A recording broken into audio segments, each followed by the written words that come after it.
Ugandan lifestyle.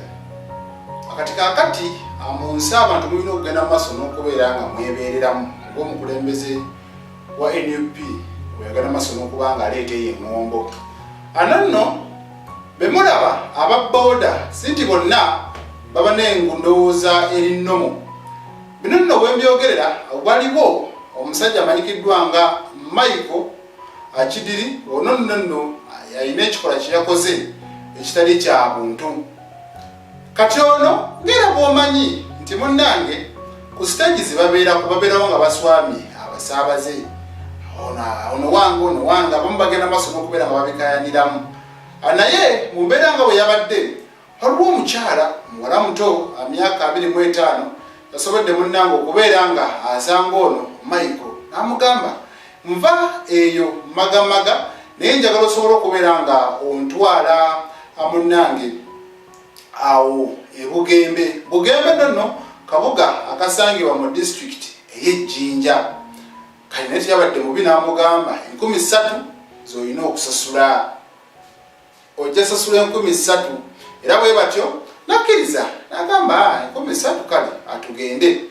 Babadde bakyagenda maaso n'okubeera nga munnange bali mu lugendo ate ono n'ava ku luguudo ku main n'ayingira akakubo akalala. Ono ne yeebuuza omuntu ate agenda e Bugembe kyekikuwese eno kwe kumubuuza ontwala wa nze gyontwala nga zimanyiiyo. Ono n'amugamba tujja kgenda. Kati waneeno omukazi yatandise okulaya enduulu. Yalayiza enduulu amwattu naye kino tekyalobedde wa boda omwami ono Michael kubeera nga ebiruubirirwa bye abituukiriza. Bw'atyo bwekyasobodde okubeera nga akukuba ekiko. Mukazi wattu yavudde ku bbiki n'agwa era n'ono kwe kumwambalira. Ye obukodyo bonna yabadde abumanyi newankubadde ekifo ekituufu ndowooza we yabadde ayagala okukikolera babadde tebannaba kubeera nga batuukawo. Kati wannasobodde okubeera nga amukwata omumwa n'atandika okubeera munnange ng'amukuba ng'ekigendererwa kyakumusobyako.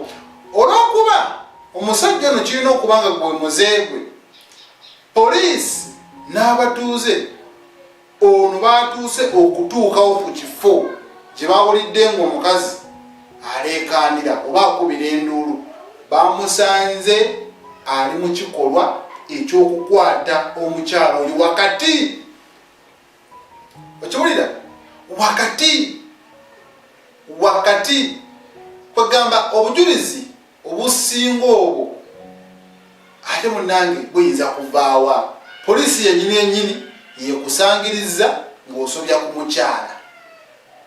Kati oba ogenda kwewozaako otya nti wabaddeko ekikyamu, oliko obuzibu ku mutwe, buzibu ki? Era ono basobodde okubeera nga bamutwalawo ku poliisi ekakira asobole okubeera nga munnange yennyonnyolako.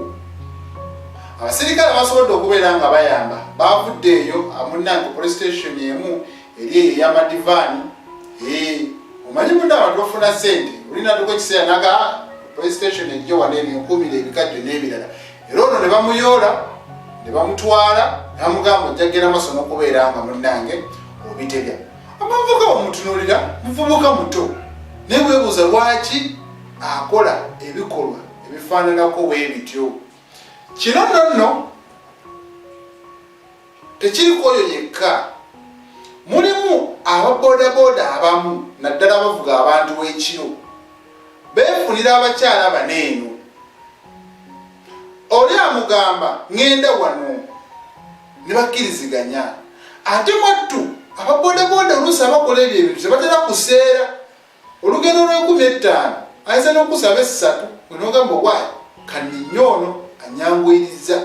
Olugendo lw'omutwalo nagamba 7 nogamba waayi kumbe ye alina birala byakola ki byalowooza.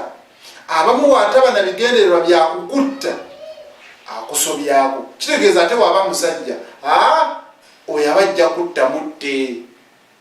Kati nyabadde mukazi musajja n'agamba waayi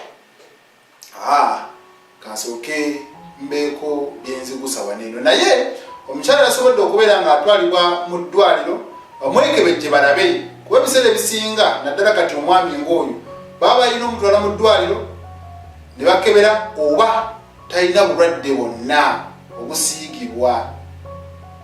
Asobola okuba ng'alina siriimu, asobola okuba ng'alina hepatitis n'endwadde endala omuntu asobola okubeera ng'asiiga. Kale bamanya nti ono alabika alina mbuno obulwadde ne buno ne buno basobole okubeera nga bataasa ate oli omukyala. Ate still munnange n'omukyala baba balina omujjanjaba kubanga ekikolwa ono kyabeera yakoze tekibeera kya buntu. Osanga omuvubuka ng'ali awo buli mukazi gwakwana yamugaana olwa sayizi ye.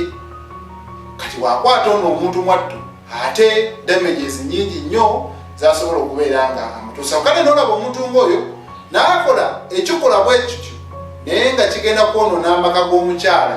Ate omusajja anadduka atya mu ddwaliro ajje abuuze omukazi ogubadde ng'amunyonyera munnange ekisajja nga kitandika bwe kiti ne bwe kiti ne bwe kiti. Batono nnyo asobola okutegeera ensonga eyo. Mukyala we n'asigala ng'amulaba nga bw'amulaba. Naye abamu yakugamba edda nedda ewange todda oli ayinza okukiraba ng'obwenzi kanya weesanga nga Michael ayonoonya amaka g'omuntu. Kyova tusazeewo ne tugamba amanya g'omukyala tetujja kubeera nga tugoogera manyako bumanya emyaka 25 gy'alina. Ono y'omusajja Michael y'oyo mu kifaananyi tetujja kulimba y'oyo.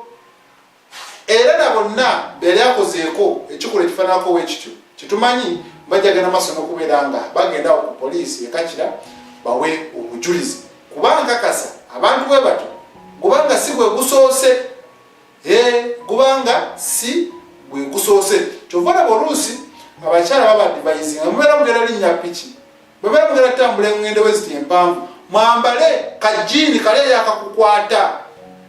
Era oba otuddeko nebino ebyokutuula ekikyala abamu tubalaba ng'atudde kisajja gula okumwena okulala eno. Kale wegamba n'asobola okuzibuwaziriza gwe alina ebirowoozo ebikyamu okuwa omulimu omuzibu lwakuba ate oluusi bivaamu bubi alina olaba nga bakusse oli okusobola okutuukiriza ekigendererwa kye. Naye katongere okusaba Katonda kubanga ensi yaffe gyeraga tetutegeerayo.